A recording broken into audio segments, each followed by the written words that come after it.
Can you believe that he's right there? I can't believe she's right there. Yes, you can.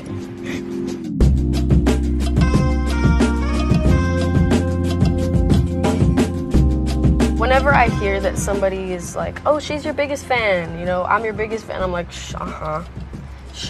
You don't think that when that person says that they actually mean it, because there's so many people and that's great. But honestly, if I'm being real, having seen the people that are my fans and stuff, and seeing my brother as a fan of Green Day, it was like another level. He literally was you, like basically like a downgrade of you. A downgrade of you. I remember coming across it because he would just be playing it as loud as fuck every day, everywhere, all the time. I had older siblings. I got a lot of their music too. Mm-hmm. So anything from the Beatles to Fleetwood Mac to Black Flag and stuff like that. So I just absorbed everything. So that's kind of the same experience. It's exactly the same. I got all my music from my parents and my brother, and it was a range from like the Beatles and like Green Day and like My Chemical Romance and shit, and like, you know, Lana. Where does hip hop come in? That was like around when I was 11, 12. Mm-hmm. And I just felt like I'd been missing this world. I remember finding like Childish Gambino and Tyler, the Creator, and just feeling like, wow, this is what I've been needing to have.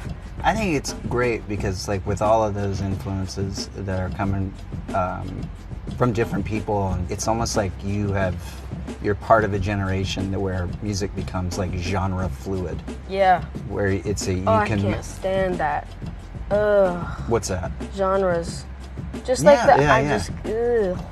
I bet it was hard to kind of be in a world where it was only genres. Like, that's what I think, because right now, it's true, it's like there's kind of no limit to what genre you can put yourself in, and, you know, you can make kind of anything now, I feel like.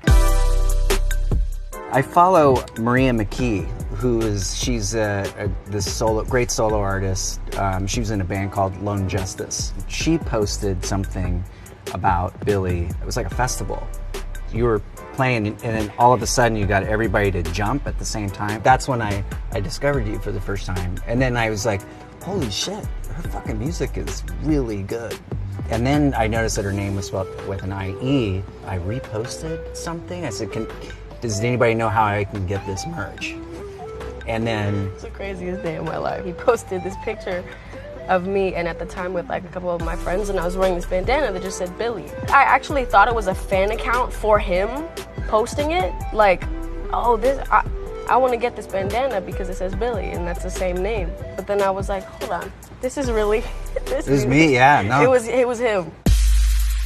Me, when I was writing music when I was really young, it was always important to me to be able to feel like I'm writing songs that I can sing 20 years later. And that's what creates longevity for people, I think. I remember having this conversation with my mom about like Bury a Friend, and how we were like, no one's gonna give a fuck. Cause it's like, you know, the lyrics are, I wanna end me. That's the chorus. I'm always gravitate towards music that sounds like freedom, an earnest person that's expressing themselves. And that song, you're talking about death.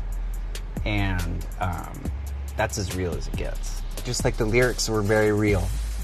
And that's really important in music, is to be real, especially when you're surrounded in things that sound synthetic and not real. I've been actually surprised that people like my music. When Ocean Eyes came out, I remember a couple days, like a day after it came out, it got like 1,000 plays. Like on SoundCloud, it says like 1,000 plays. Right. And I thought that was like the craziest thing. Whatever happens to someone when they first get popular as a musician, it's like that feeling of the first time never happens twice. You have to kind of keep creating new stuff to kind of keep things like interesting in your life, I guess. Which is hard because it's kind of, that's the golden carrot that people dangle in front of your face, is like, do I want to sound like somebody else so that I can stay relevant? Yeah. When it comes down to it, as an artist, I have to like I have to wake up and look at myself every morning and respect like what I do. When I saw you play, I was such a good show. Like I was like, I mean, everybody was singing along in this way. I was like, it was kind of like going to like a football game in England, like a soccer game, but they were singing along to like dark stuff, which that was even cooler.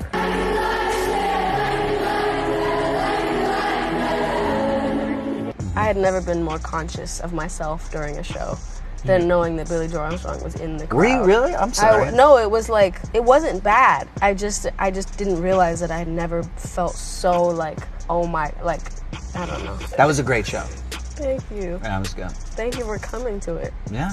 Do you have bad shows? Yeah, but I will say though that the bad shows are still It's all good. good. Having an off night on a show is basically like having an off day. And it's like now, it's like if I have an off show, I kind of don't care. Mm-hmm. Things are supposed to be messy. Life is messy. But that's the part of like what music that always, especially what drew me to punk, is it's all one big zitty face imperfection that makes, you know, it's like taking trash and making it Zitty beautiful. face. You know. I don't know, there was a period where I was like, do I even enjoy music?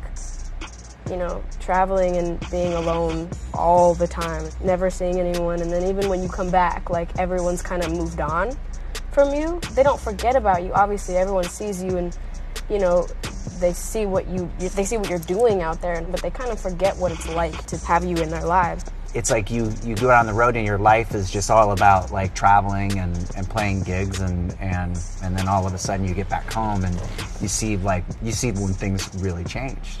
Making music now is like, back then the way that your deals of making records is like structured in a way where it's like, here's an album, here's an album, here's an album. Now there's so many different ways. It doesn't really matter like if waiting for something like manufacturing or something like that. It's like you don't have to be stuck in someone else's way of doing things or other people's expectations. You can just kind of go with the flow with whatever you feel like doing. Right? Mm-hmm. Does that make sense? It makes sense. If you feel really strongly about a certain thing, you do that shit. The life that he has, no one ever has lived and will never live, ever. He's the only person that's ever gonna live that. Mm-hmm. And so no one can know except this dude. And the fact that like he's still sane, he's still gorgeous, he's still him, having gone through all this shit, it's just like, I don't know. My life could have definitely gone in a different direction, and I'm just glad I'm able to do the things that I love to do, and people show up. It's okay to be pretty, you know, but I love that. But it's okay to be ugly, you know. That's one thing I really like what you said to your fans. I think it saves lives, you know. I do.